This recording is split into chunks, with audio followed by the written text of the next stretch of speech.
Hi, guys. Welcome back to another positive action. For this positive action session, we are going to be doing lesson 70, which is titled What Me Care. So go ahead, get you some paper and get you like a pen or a pencil. And like always, you guys can pause the video whenever you need to. All the questions that I ask, you can pause after I say them. But yeah, we're just going to go ahead and jump right in. So, you're a teen new to this country. You've only been in the United States for 3 months. Your family hasn't been able to afford American clothes just yet. English is still a challenge, although you are making progress. Maybe you are from a country at war, an escapee from the war tornado, as one student called it. You can't sleep much. You are still a little distrustful of the people here. A few kids decide to take you in as friends. They were the teens that didn't fit in anywhere else. They weren't athletes, they weren't artists, so they made their own little posse, a way to have some fun and to take care of each other. It takes you a while to recognize that the friendship is real. They don't care very much about your strange clothes or your mangled English, and they want to hear your stories. You tell them a few stories best you can. They are riveted by them. You also mention in passing that you still look like a funky refugee. Once they realize that your clothes are keeping you from liking part of your school, they take off their cool t-shirts and give them to you. In fact, they pelt you with them and joke about them not being entirely clean, adding a whole new layer of funk to your life.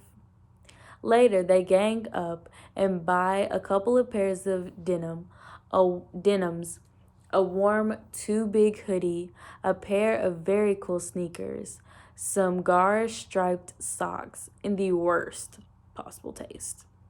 Given their meager budgets, they'd gone to the local outlet store and made a haul.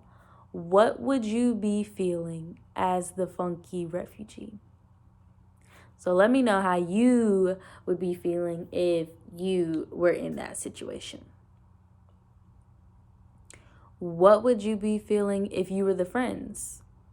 So if you were the friends of the refugee, how would you be feeling?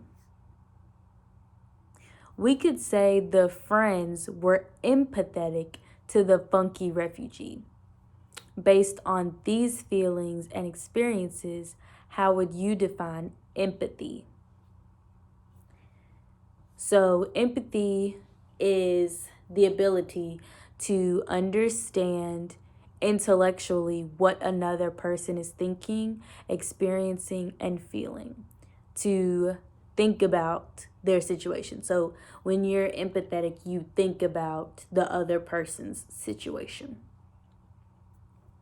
So, what is sympathy? So, tell me what you think sympathy is. So, sympathy is the emotional, the heart side of understanding, an act of sharing the feelings of another. So, when you share the feelings that someone else is feeling, that's sympathy.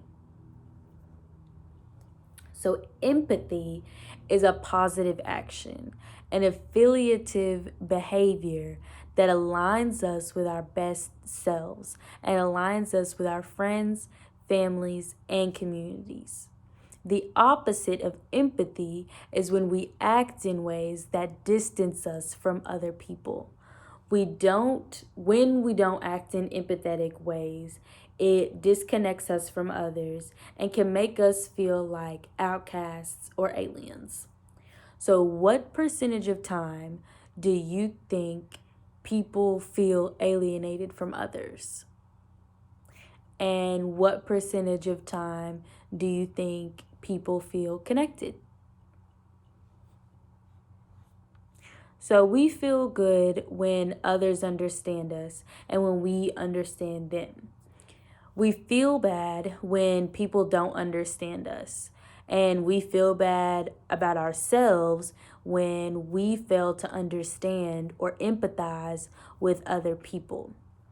Our own personal need for empathy makes us feel remorseful when someone really needs help and we don't give it. Do you know of people who feel that no one understands them? So, everyone at some point will feel alienated when no one understands or appreciates them. The secret here is that by offering empathy to others, we can break through the barriers that isolate us and become more connected. Acting in ways that show that we care about other people helps us feel like we're a part of something bigger than ourselves. And our self-concept, the inner barometer of how we are doing, tells us that we're on track, our character is intact, and that we have a place where we belong within our families and within our communities. So, can you think of 4 or 5 actions that indicate empathy? So, some actions that indicate empathy would be, helping others, being supportive, using humor appropriately, listening to the core of the story, and, taking immediate action if needed and if possible. So, there are also behaviors that make us uncomfortable because they suggest a failure to understand, perhaps even the will to understand. What are some actions that indicate not understanding or not caring?